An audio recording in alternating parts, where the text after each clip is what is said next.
What's going on, Fragrance family? It's your man Gator, better known as the Novice Nose out here in these fragrance streets. Man, just getting in from work today. Just wanted to talk a little bit about one of my new fragrance pickups that I just got in, man. I had a chance to actually get out and wear it today, man, for the first time. I've been kind of dabbing it around a little bit, just kind of walking around the house a little bit, a little bit with it on just to see how it plays, man. But this is the first day I actually got to really wear it out in the wild here. Now, the fragrance that we're talking about is one that I was super excited about when I first saw it pop up, man. It's the newest one from Fragrance World in their Notes series. They have the Notes Jazz that came out a little while ago. I got that sitting up there. Beautiful interpretation of Goldfield and Banks Silky Woods. This one is their newest in that line. This is called Notes Classics. Let me see if I can get the light to really get it there. There we go. This is Notes Classics. Same bottle design. Of course, they go with this rich, deep brown here, though, instead of the lighter beige as the other one. Same bottle design, basically, though. So let me get a little good sprayer here while I talk about this one, just to kind of get it in the air a little bit. Now, as I said before, the other one was a interpretation. I think they've got some more coming up in that Notes line. The other one was an interpretation of Goldfield and Banks Silky Woods. This one kind of threw me off a little bit, though, because I was expecting it to, be kind of a clear interpretation of a specific scent. And so far to my nose, it's not. Now, there's going to be a bunch of people in the comments saying, oh, this is this or this is that. I don't know what it is just yet, but I can tell you what I first got from it. But before I even get into that, let me get into the notes on this one. So your top notes are going to be cherry, bergamot, blood orange, and cumin.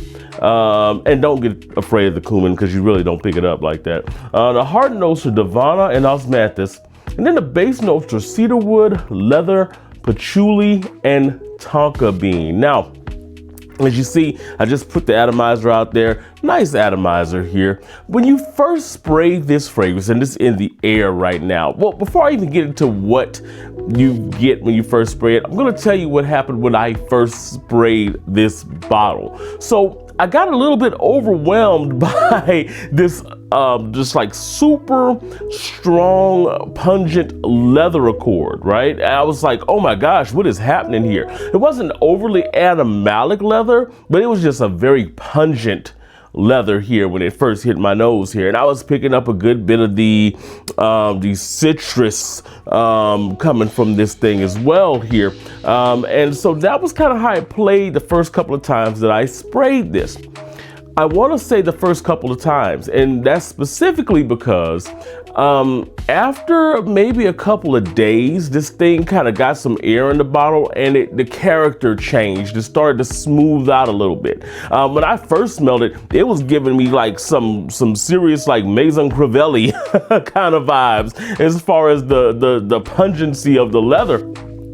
But in all actuality, after it settled down, I started to kind of get the true nature of the fragrance. Now, when you first spray this, like I said, once you let this thing mature a little bit, when you first spray it after that maturation, what you're getting here is a beautifully done mandarin orange or blood orange actually, and cherry note here. Now the cherry's kind of not like a super overly tart kind of cherry. It's kind of a juicy style of cherry. But in all honesty, I get more of the orange in here than I do of the cherry. The cherry is just kind of there to color it. Let's say you took like an orange and you squeezed it into a glass here, and then you took the cherry, one cherry, and just kind of squeezed it in. That's kind of how it goes. You get mostly the orange, the citruses from this, with a little bit of a cherry to kind of balance out the way that it presents. Now, along with that, at the top of this thing. You do pick up that underpinning of leather immediately. Like, it's definitely there. It's not as pungent though. Like I said, give it some time to mature. Don't be surprised if you get that boom of that leather here when you first spray it on, but after about a week or so, you'll kind of get the true nature of it. That leather here will definitely creep up here in the opening, so it marries pretty well with the way that the citruses are. They balance it very well, so it's not overly citric, and at the same time it's not like a super pungent leather that's going to be hitting you here. It's going to be kind of smoothly balanced, but kind of almost like a hint of green that kind of comes out. Now that green is super subtle at the top, but it starts to kind of progressively kind of move the fragrance a little bit more towards the woody side as it kind of goes further and further into the dry down. Now, in that first hour here, you're getting mostly the citruses, like I said, a little bit of that cherry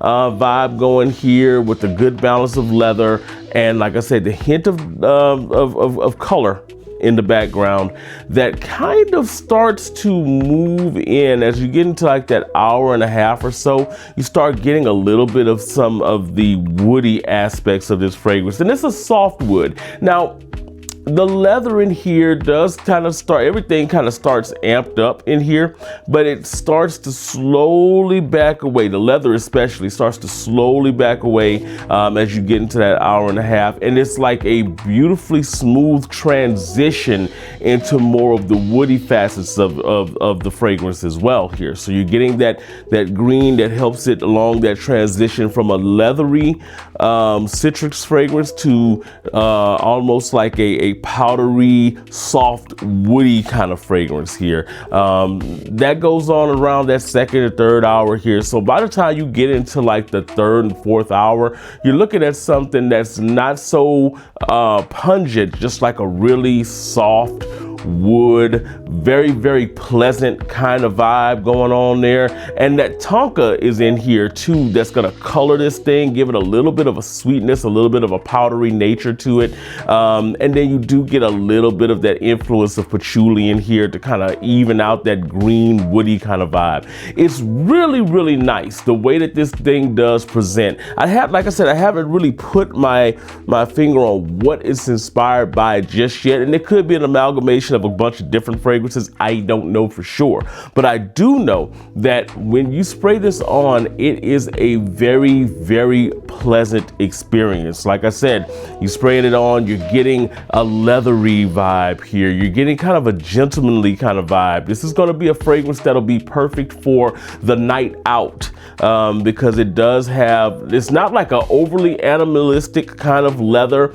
It's dense, but it's not like overly dense. That citrus is blended very well with this to kind of, and along with the greenness that you get at the top, kind of gives it almost a little bit of a freshness as you get into that first 20-30 minutes or so. So it's almost like a fresh citric leathery kind of vibe that kind of transfers into like a soft woody vibe further into the dry down. I'm a really big fan of this one so far. I saw some reviews online talking about how it's kind of a musty kind of leather or whatever. I don't get a musky kind of leather out of this. This is, like I said, a relatively kind of juicy, fruity, citric opening at the top that kind of drifts into like a really classy, smooth citric leather combination, and I'm here for it.